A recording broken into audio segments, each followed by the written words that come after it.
ನಮಸ್ಕಾರ. ನಾನು ಡಾಕ್ಟರ್ ನಟರಾಜ್, ಹಿರಿಯ ತಜ್ಞ ಮತ್ತು ಮುಖ್ಯಸ್ಥ, ರಕ್ತಶಾಸ್ತ್ರ ವಿಭಾಗ ಅಥವಾ ಹೆಮಿಟಾಲಜಿ ಮತ್ತು ರಕ್ತಕಸಿ ವಿಭಾಗ ಅಂದರೆ ಸ್ಟೆಮ್ ಸೆಲ್ ಟ್ರಾನ್ಸ್ಪ್ಲಾಂಟ್ ಅಥವಾ ಬೋನ್ ಮ್ಯಾರೋ ಟ್ರಾನ್ಸ್ಪ್ಲಾಂಟ್ ವಿಭಾಗ, HCG ಆಸ್ಪತ್ರೆ, ಕಾಳಿಂಗರಾವ್ ರೋಡ್, ಬೆಂಗಳೂರಿನಿಂದ ಮಾತಾಡ್ತಾ ಇದ್ದೀನಿ.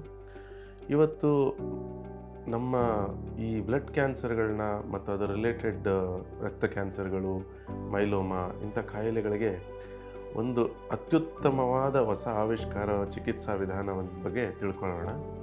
ಅದಕ್ಕೆ ಹೇಳ್ತಾರೆ CAR-T ಸೆಲ್ ಅಥವಾ chimeric antigen receptor T cell therapy ಅಥವಾ CAR-T ಥೆರಪಿ ಅಂತ ಶಾರ್ಟ್ ಫಾರ್ಮಲ್ಲಿ ಹೇಳ್ತಾರೆ. ಸುಮಾರು ತುಂಬ ವರ್ಷ ಏನಲ್ಲ, ಒಂದು 4-5 ವರ್ಷದಿಂದ ಯಾವುದೇ ರೀತಿಯ ಮಗು ಆಗಲಿ ದೊಡ್ಡವರಾಗಲಿ ಲುಕೀಮಿಯಾ ಅಥವಾ ಬ್ಲಡ್ ಕ್ಯಾನ್ಸರ್ ಬಂದಾಗ ಒಂದು ಸತಿ ಟ್ರೀಟ್ಮೆಂಟ್ ಆಗಿ ವಾಪಸ್ ತಿರುಗಿ ಬಂದರೆ ಸುಮಾರು 100ರಲ್ಲಿ 90 ಜನನ ಉಳಿಸ್ಲಿಕ್ಕೆ ಸಾಧ್ಯನೇ ಇರಲಿಲ್ಲ.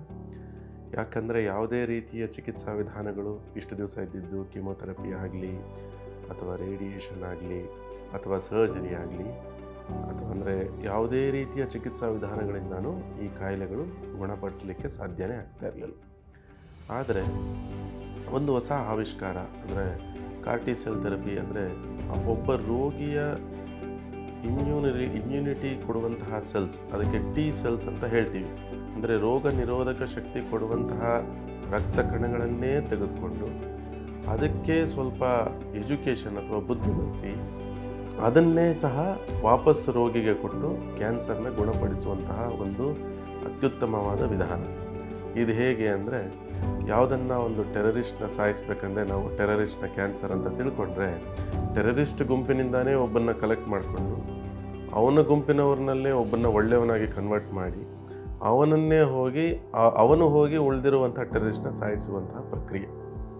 ಇದು ಹೇಗೆ ಮಾಡ್ತೀವಿ ಅಂದರೆ, ಫಸ್ಟು ಈ ರೋಗಿಗಳು ಯಾರಿರ್ತಾರೆ, ಕಾಮನ್ ಆಗಿ ಈ ರೀತಿಯ ಚಿಕಿತ್ಸಾ ವಿಧಾನ ಅತ್ಯುತ್ತಮವಾಗಿ ಕೆಲಸ ಮಾಡೋದು ಅಂದರೆ ಒಂದು ರಿಲ್ಯಾಪ್ಸ್ ಅಂದರೆ ತಿರುಗಿ ಬಂದಿರುವಂತಹ ಅಕ್ಯೂಟ್ ಲಿಂಫೋಬ್ಲಾಸ್ಟಿಕ್ ಲುಕೀಮಿಯಾ, ತಿರುಗಿ ಬಂದಿರುವಂತಹ ಕ್ರಾನಿಕ್ ಲಿಂಫೋಸೈಟಿಕ್ ಲುಕೀಮಿಯಾ ಮತ್ತು ತಿರುಗಿ ಬಂದಿರುವಂತಹ ಬಿ ಸೆಲ್ ಲಿಂಫೋಮಾ. ಅದರಲ್ಲಿ ವೆರೈಟೀಸ್ ಇದೆ: diffuse large B cell lymphoma, follicular lymphoma, relapse mantle cell lymphoma, ಈ ರೀತಿಯ ಸುಮಾರು ಬಿ ಸೆಲ್ ಲಿಂಫೋಮಾಸು ಮತ್ತು ತಿರುಗಿ ಬಂದಿರುವಂತಹ ಮಲ್ಟಿಪಲ್ ಮೈಲೋಮಾ. ಈ ಕಾಯಿಲೆಗಳಿಗೆ ಆಲ್ರೆಡಿ ಚಿಕಿತ್ಸೆ ಅಂದರೆ ಲೈಸೆನ್ಸ್ ಆಗಿರುವಂತಹ ಚಿಕಿತ್ಸಾ ವಿಧಾನಗಳು CAR-T ಸೆಲ್ ಥೆರಪಿಯಲ್ಲಿ ಇದೆ. ಅಂದರೆ ಇದೇ ಥರದ ಚಿಕಿತ್ಸೆ ಬೇರೆ ಕ್ಯಾನ್ಸರ್ಗಳಾದ ಮೆದುಳಿನ ಕ್ಯಾನ್ಸರ್, ನ್ಯೂರೋಬ್ಲಾಸ್ಟೋಮಾ ಮತ್ತು ಬೇರೆ ಮೀಸೋಥಿಲಿಯೋಮಾ ಈ ರೀತಿಯ ಕಾಯಿಲೆಗಳಿಗೂ ಈ ಚಿಕಿತ್ಸಾ ವಿಧಾನ ರಿಸರ್ಚಲ್ಲಿ ನಡೀತಾ ಇದೆ. ಕೆಲವೇ ದಿನಗಳಲ್ಲಿ ಇದು ಪ್ರತಿ ಮನುಷ್ಯನ ಕೈಗೆ ದೊರಕುವ ಹಾಗೆ ಆಗುವಂತಹ ಸಂಭವ ಹೆಚ್ಚಾಗಿದೆ. ಅಂದರೆ ಇನ್ನು ಕೆಲವೇ ದಿನಗಳಲ್ಲಿ ಅದು ಆ ಕಾಯಿಲೆಗಳಿಗೂ ಸಹ ಈ ರೀತಿಯ ಚಿಕಿತ್ಸಾ ವಿಧಾನ ಅವೈಲೇಬಲ್ ಆಗುತ್ತೆ, ಅಂದರೆ ಲಭ್ಯತೆ ಬರುತ್ತೆ. ಈಗ ಹೇಗೆ ಈ ರೀತಿಯ ಚಿಕಿತ್ಸಾ ವಿಧಾನ ಮಾಡ್ತೀವಿ ಅನ್ನೋದನ್ನು ತಿಳ್ಕೊಳ್ಳೋಣ. ಮೊದಲು ನಾವು ರೋಗಿಗಳಿಂದಾನೇ ಟಿ ಸೆಲ್ಸ್ ಅಂತ ಏನು ಹೇಳ್ತೀವಿ, ಲಿಂಫೋಸೈಟ್ಸ್ ಅಂತ ಏನು ಹೇಳ್ತೀವಿ, ರೋಗ ನಿರೋಧಕ ಶಕ್ತಿ ಕೊಡುವಂತಹ ಸೆಲ್ಸ್ ಇದು. ಈ ಸೆಲ್ಸು ಕ್ಯಾನ್ಸರ್ನಲ್ಲಿ ಸರಿಯಾಗಿ ಕೆಲಸ ಮಾಡೋದಿಲ್ಲ. ಅದಕ್ಕೋಸ್ಕರನೇ ಕ್ಯಾನ್ಸರ್ಗಳು ಹೆಚ್ಚಾಗುವಂತಹ ಒಂದು ಕಾರಣ ಸಹ. ಆ ಟಿ ಸೆಲ್ಸ್ನ ಹೊರಗಡೆ ತೆಗೆದುಕೊಳ್ತೀವಿ. ಒಂದು ಪ್ಲೇಟ್ಲೆಟ್ ಡೊನೇಷನ್ ತರಹನೇ ಒಂದು ಏಫೆರೆಸಿಸ್ ಟೆಕ್ನಿಕ್ ಅಂತ ಇದೆ. ಆ ಟೆಕ್ನಿಕ್ನಲ್ಲಿ ಹೊರಗಡೆ ತೆಗೆದುಕೊಳ್ತೀವಿ. ಹೊರಗಡೆ ತೆಗೆದುಕೊಂಡ್ಮೇಲೆ ಅದನ್ನು ಲ್ಯಾಬ್ ಕಳಿಸ್ತೀವಿ, ಪ್ರಯೋಗಶಾಲೆಗೆ ಕಳಿಸ್ತೀವಿ. ಪ್ರಯೋಗಶಾಲೆಯಲ್ಲಿ ಆ ಲಿಂಫೋಸೈಟ್ಸಲ್ಲಿ ಉತ್ತಮವಾಗಿ ಕ್ಯಾನ್ಸರ್ ಮೇಲೆ ಕೆಲಸ ಮಾಡುವಂತಹ ಟಿ ಲಿಂಫೋಸೈಟ್ಸ್ ಅಂತ ಏನು ಹೇಳ್ತೀವಿ, ಅದರಲ್ಲಿ CD4 CD8 ಅಂತ 2 ರೂಪಾಂತರಗಳಿರುತ್ತೆ. ಅದನ್ನು ಸಪ್ರೇಟ್ ಮಾಡ್ಕೊತೀವಿ.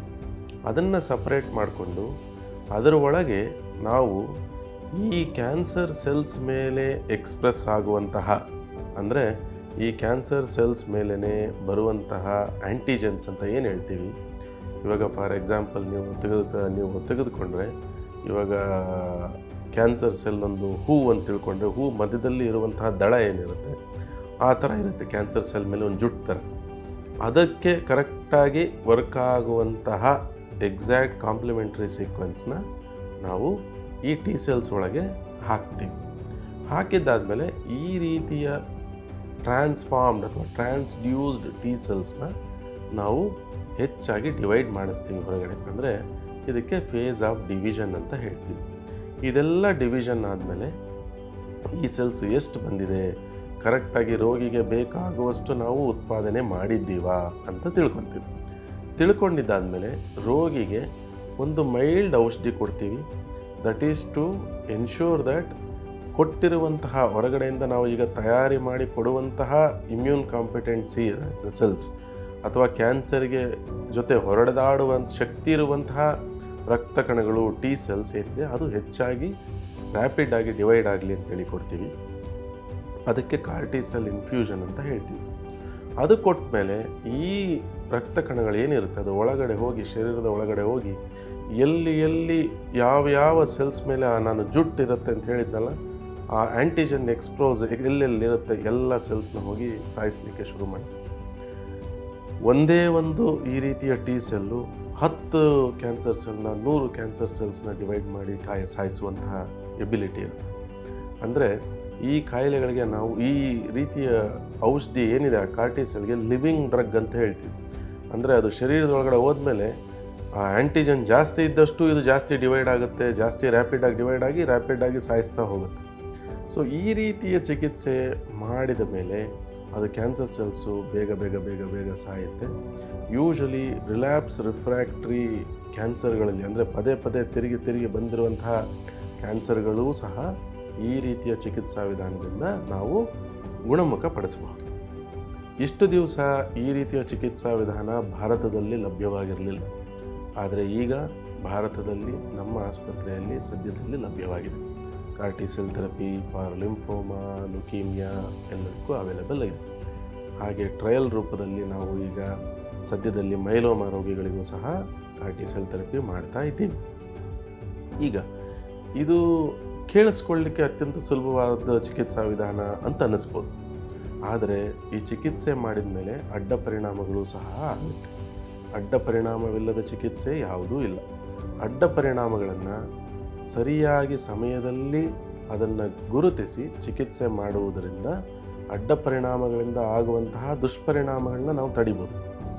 ಈಗ ಕಾಮನ್ನಾಗಿ ಆಗುವಂತಹ ಅಡ್ಡ ಪರಿಣಾಮಗಳೇನು? ಒಂದು ಕಾಯಿಲೆ ಆಗುತ್ತೆ, ಸೈಟೋಕೈನ್ ರಿಲೀಸ್ ಸಿಂಡ್ರೋಮ್, CRS ಅಂತ ಹೇಳ್ತೀವಿ. ಅದೇನೆಂದರೆ ಕ್ಯಾನ್ಸರ್ ಸೆಲ್ ಸತ್ತ ಕೂಡಲೇ ಸಾಯಿಸುವಾಗ ಜಾಸ್ತಿ ಆ್ಯಕ್ಟಿವಿಟಿ ಇರುತ್ತೆ. ಆಗ ಈ ಕೆಟ್ಟ ಕಣಗಳೆಲ್ಲ ಜಾಸ್ತಿ ರಿಲೀಸ್ ಆಗುತ್ತೆ. ಅದು ಹೋಗಿ ಶ್ವಾಸಕೋಶದ ಮೇಲೆ, ಹಾರ್ಟಿನ ಮೇಲೆ ಎಲ್ಲದರ ಮೇಲೆ ಒತ್ತಡ ಕೊಡ್ಬೋದು. ಅದಕ್ಕೆ ಈ ರೀತಿಯ ಕಾರ್ಟಿಸೆಲ್ ಥೆರಪಿ ಮಾಡಿದ ಮೇಲೆ ರೋಗಿಗಳನ್ನು ನಾವು ಸುಮಾರು 7 ರಿಂದ 10 ದಿವಸ ಬೋನ್ ಮ್ಯಾರೋ ಟ್ರಾನ್ಸ್ಪ್ಲಾಂಟ್ ಯೂನಿಟ್ ಅಥವಾ ಇಂಟೆನ್ಸಿವ್ ಕೇರ್ ಯೂನಿಟ್ನಲ್ಲಿ ಉಳಿಸ್ಕೊಂಡು ಎವ್ರಿ ಕ್ಷಣದ ಮಾಹಿತಿಗಳನ್ನು ನಾವು ಪಡ್ಕೊಂಡು ಅದಕ್ಕೆ ತಕ್ಕಂಗೆ ಈ ರೀತಿಯ ತೊಂದರೆಯನ್ನು ಆಗ್ತಿದೆ ಅಂದರೆ ಕೂಡಲೇ ಚಿಕಿತ್ಸೆ ಮಾಡೋದರಿಂದ ರೋಗಿಗಳನ್ನು ಪ್ರಾಣಾಪಾಯದಿಂದ ಪಾರು ಮಾಡಬಹುದು. ಎರಡನೇದು, ಕೆಲವು ರೋಗಿಗಳಿಗೆ ಮೆದುಳಿನೊಳಗೆ ಹೋಗಿ ಮೆದುಳಿಗೂ ಹಾನಿ ಮಾಡುವಂತಹ ಸಂಭವ ಇರುತ್ತೆ ಈ ರೀತಿ ಚಿಕಿತ್ಸೆ ಮಾಡೋದು. ಅದಕ್ಕೋಸ್ಕರ ನಾವು ಸರಿಯಾದ ಸಮಯಕ್ಕೆ ಸರಿಯಾದ ರೂಪದಲ್ಲಿ ನಾವು ರೋಗಿಗಳನ್ನು ಮಾನಿಟರ್ ಮಾಡಿ ನಾವು ಕರೆಕ್ಟ್ ಸಮಯದಲ್ಲಿ ಅದಕ್ಕೆ ಚಿಕಿತ್ಸೆ ಶುರು ಮಾಡಿದರೆ 100ರಲ್ಲಿ 99 ರೋಗಿಗಳಿಗೆ ಅಡ್ಡ ಪರಿಣಾಮಗಳಿಂದ ಆಗುವಂತಹ ಮಾರಣಾಂತಿಕ ದುಷ್ಪರಿಣಾಮಗಳನ್ನ ನಾವು ತಡಿಬೋದು. ಅದಕ್ಕೋಸ್ಕರನೇ ಹೇಳೋದು, ಈ ರೀತಿಯ ಚಿಕಿತ್ಸಾ ವಿಧಾನ ಸರಿಯಾಗಿ ಚಿಕಿತ್ಸೆ ಮಾಡುವಂತಹ ಜಾಗದಲ್ಲಿ ಮಾತ್ರವೇ ಮಾಡಿಸಬೇಕು. ಎಲ್ಲಂದರಲ್ಲಿ ಮಾಡಿಸಿದರೆ ರೋಗಿಗಳಿಗೆ ತೊಂದರೆ ಆಗುವುದು ಯೂಶಲಿ ನಿಶ್ಚಯ. ಆಮೇಲೆ ನಂತರ ಈ ರೀತಿಯ ಚಿಕಿತ್ಸೆ ಮುಂಚೆ ಅಮೇರಿಕಾ, ಸಿಂಗಪೂರ್, ಯುರೋಪ್ನಲ್ಲಿ ಮಾತ್ರ ಲಭ್ಯವಿತ್ತು. ಈಗ ಲಾಸ್ಟ್ 6 ತಿಂಗಳಿನಿಂದ ಭಾರತದಲ್ಲಿ ಲಭ್ಯವಾಗಿದೆ. ನಮ್ಮ ಆಸ್ಪತ್ರೆಯಲ್ಲಿ ಸಹ ಲಭ್ಯವಾಗಿದೆ ಈ ರೀತಿಯ ಚಿಕಿತ್ಸಾ ವಿಧಾನ. ಸುಮಾರು ಯಾರ್ಯಾರು ಈ ರೀತಿಯ ಕಾಯಿಲೆಗಳಿಂದ ಬಳಲುತ್ತಿರುತ್ತಾರೆ ಅಂದರೆ relapse lymphoma B cell type, relapse acute lymphoblastic leukaemia B cell type, relapsed multiple myeloma, relapsed plasma cell leukaemia, ಇಂತಹ ಕಾಯಿಲೆಗಳಿರುವವರು ದಯವಿಟ್ಟು ನಮ್ಮನ್ನು ಸಂಪರ್ಕಿಸಿ. ನಮ್ಮ ಕಾಂಟ್ಯಾಕ್ಟ್ ಇನ್ಫಾರ್ಮೇಷನ್ ಅಥವಾ ನಮ್ಮನ್ನು ಸಂಪರ್ಕಿಸಲು ಬೇಕಾಗುವಂತಹ ಫೋನ್ ನಂಬರ್ ಆಗಲಿ ಅಥವಾ ಇಮೇಲ್ ID ಆಗಲಿ ನಿಮಗೆ ಈ ವಿಡಿಯೋ ಜೊತೆಗೆ ಕೆಳಗಡೆ ಸಿಗುತ್ತೆ. ದಯವಿಟ್ಟು ಸಂಪರ್ಕಿಸಿ. ನಿಮಗಿರುವಂತಹ ಡೌಟ್ಸ್ ಏನೇನಿದೆ ದಯವಿಟ್ಟು ಕ್ಲಿಯರ್ ಮಾಡಿಕೊಳ್ಳಿ. ನಮಸ್ಕಾರ.